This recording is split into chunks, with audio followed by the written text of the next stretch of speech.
Podcasting from Woodstock, Georgia, welcome to Soul Solutions, a show where we overcome our fears and our limiting beliefs. I'm your host, author, and certified life coach, Terry Kozlowski. Hello, warriors. I was so honored to have been a featured guest on the Women of Color Talk Biz podcast. The show shares strategies on how we can work our way up as managers and solopreneurs. Please check out the interview, episode 12, titled Career, Identity, and Female Founders with Native American Terry Kozlowski. The link is in the show notes. Now let's start the show. Episode 41, Practical Ways to be More Present and Aware to Live a Powerful Life. Our lives only happen in the present moment. We can't change the past, and the actions we take are happening now, not in the future. But many of us aren't fully aware of what we are currently doing, and therefore aren't living an empowered life. Are we stuck in a routine? Are we living out our daily lives via habitual behaviors? Are we mindlessly going from one task to another without realizing the impact we are having on others? Are we checking out, and although we are physically present, our minds are elsewhere? Are we continuing to live out generational patterns we learned from our families? Being present doesn't mean we don't think or plan for the future. Being aware doesn't mean we're scrolling through our phones, looking at social media. It means that we are engaging in life. We are authentically connecting with others. We notice the breeze, our child's joy, or the homeless person smiling at us. We are consciously taking part in our lives using all of our senses. Why is being present imperative? For us to make authentic connections with others, we must be present with them.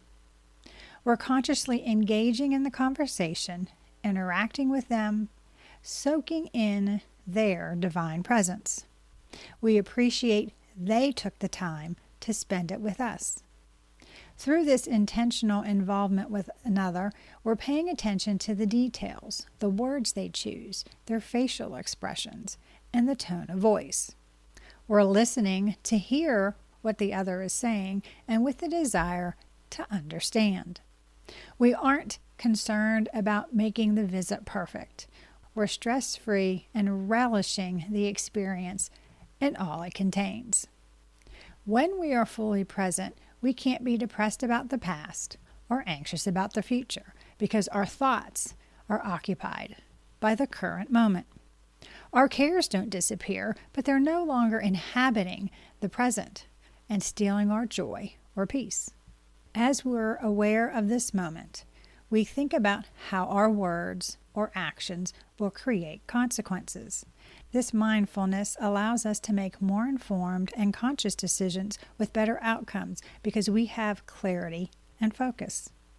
Being present allows us to create better memories because we're focusing on what is occurring. We can more fully enjoy the events, the company, and the overall experience. This mindfulness enables us to have better recall with more details than if we are less attentive. Focusing our minds on the current happenings and seeing all that is positive about the moment is how we're fully present. It helps us appreciate the little things that occur in our lives. Presence and mindfulness are different but connected. Mindfulness is the condition of being aware of something. When we are fully present, this consciousness helps us with our ability to see the emotions, thoughts, and sensations that are occurring at that moment without judgment. So being fully present is a requirement of mindfulness. When we're intentionally focusing on the current moment, we notice the details.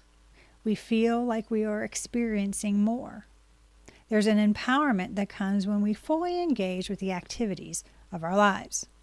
When we are mindful, we are observing without labeling what our senses are revealing. This non-judgment is difficult for our egos because it tries to make sense of the world and surveying what it senses to determine if we are safe. That's its job, to keep us safe. The best tool to help with mindfulness, of course, is meditation. It's how we can practice focusing on the present moment through mantras or breath work. In my book, Raven Transcending Fear, I talk about the struggle I had in learning how to meditate. Still, perseverance won out, and during the closing of yoga class, I realized I was meditating. Learning to focus on the here and now allows us to be empowered to live the life we desire by recognizing that all we have is this moment. We can all learn to be more present. It requires that we develop our awareness, understand our emotional triggers, dare to be our authentic selves, and relearn how to use our senses. How the egoic mind keeps us unaware. Many factors hamper our ability to be fully present. The ego's job is to keep us safe. So when we start to feel uncomfortable about something, it reacts to our negative emotions. This reactionary response from the egoic mind is why it's important to know what topics, situations, or issues trigger us into a defensive posture. Our hackles go up, but not because of the current circumstances, but by old emotional wounds we haven't healed through forgiveness. Another tool the ego uses to keep us unaware is through disturbances. Our brains are wired for distraction. Why? Because if something else is more enjoyable, interesting, or threatening, then our brains will respond. Whether it's through mindless watching television or scrolling through social media, distractions keep us from being fully present. Judging ourselves and others is also a way the ego uses to keep us alone. It does this by creating a false perception by using comparison to separate us from one another. When we are judgmental, it blocks our ability to listen. It makes us indifferent to the situation and fuels disinterest in the issue. By judging, we think we perceive the truth despite having little information, and usually our judgments are erroneous. Then there's the negative self-talk we recognize as the egoic voice in our head that admonishes us, telling us what should-haves or could-haves we missed out on, making us feel miserable about our lives. The ego's voice limits us by keeping us from trying, growing, and living our dreams by holding us in a fearful state. Presence solves problems. Many of us suffer because of our thoughts. I used to spend a lot of time thinking and had judgments about the past, worries about the future, negative self-talk due to my lack of confidence, all lingering in my head. My ego was trying to distract me from doing the work I needed to heal from my childhood trauma. But if I were in the present moment, I wouldn't have been having those issues. The unawareness the ego is using all occur in our minds, so being fully present would cause the distractions to dissipate. Yes, other outside influences happen, but how our mind processes them is problematic. When we are fully present, external pressures are no longer taking the forefront because they aren't there. I'm currently focused on recording this show for my podcast. I'm not judging the past or worrying about the future. The self-talk that is occurring is about my tone of voice I want to use as I speak. I'm aware of the puppy sleeping in my lap, and it's comforting. In the present moment, all is well. Presence means that our focus is on what we are doing, not what's left on our to-do list. It's about giving our full attention to the person who just interrupted us because they desire our input and not getting upset by the disruption.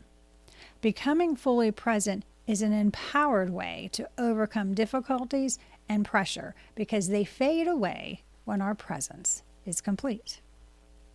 Practical ways to stay present. Our lives are like a film, and we are the stars of the story. As such, we should be fully engaged in the current scene and not trying to rehearse our lines for the next act.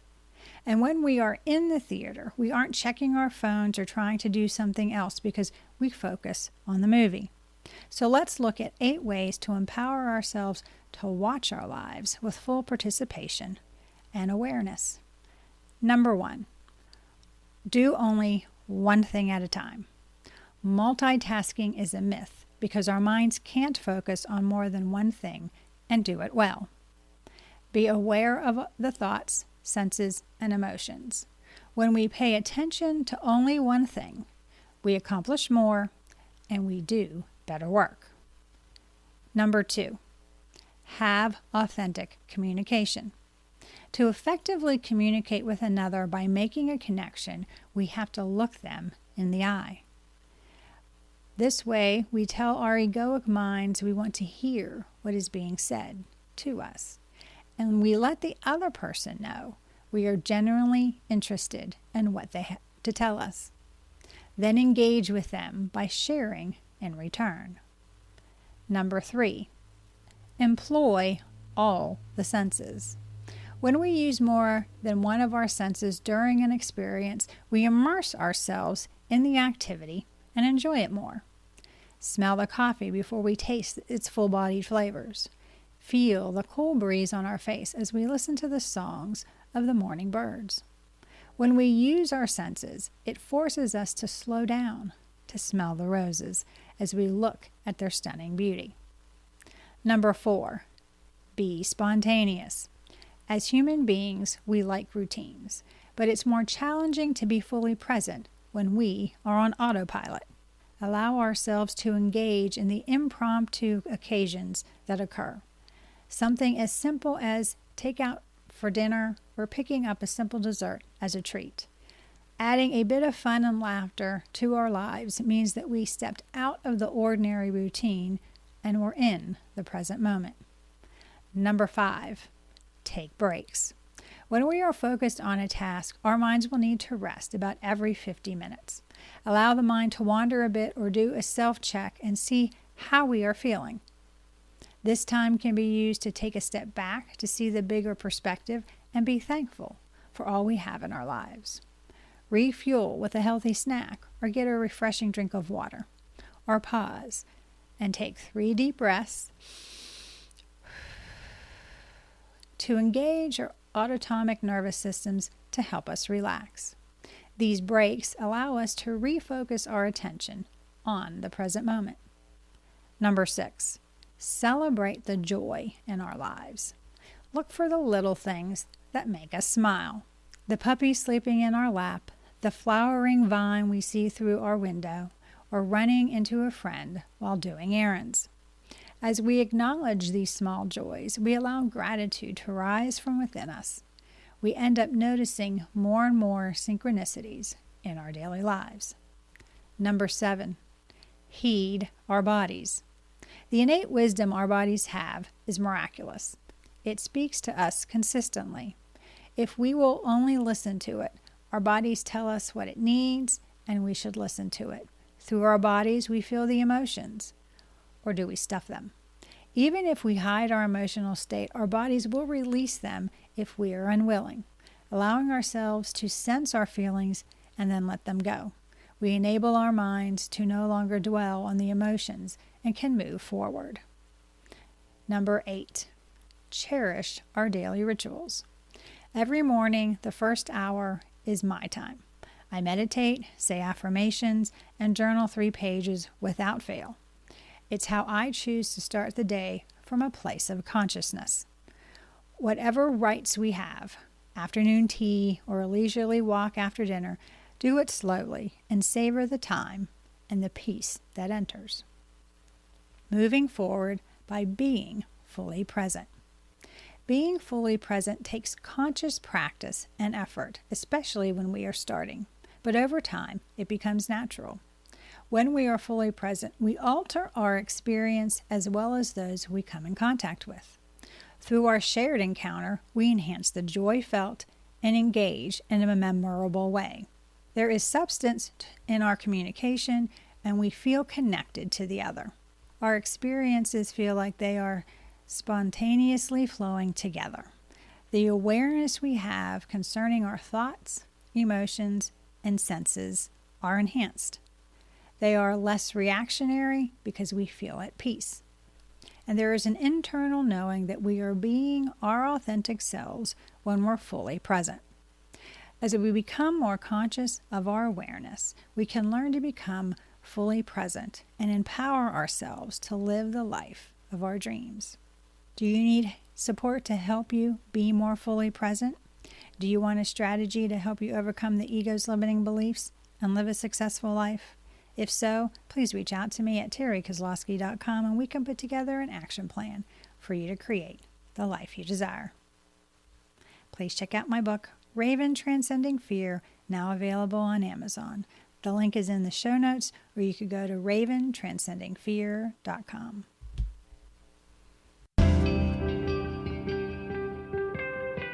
Thanks for listening to Soul Solutions with Terry Kozlowski. If you'd like the show and want to learn more, check out terrykozlowski.com, where you can find the links to everything we talked about in this episode. Please subscribe to the show so you'll never miss an episode as we overcome our fears and our limiting beliefs.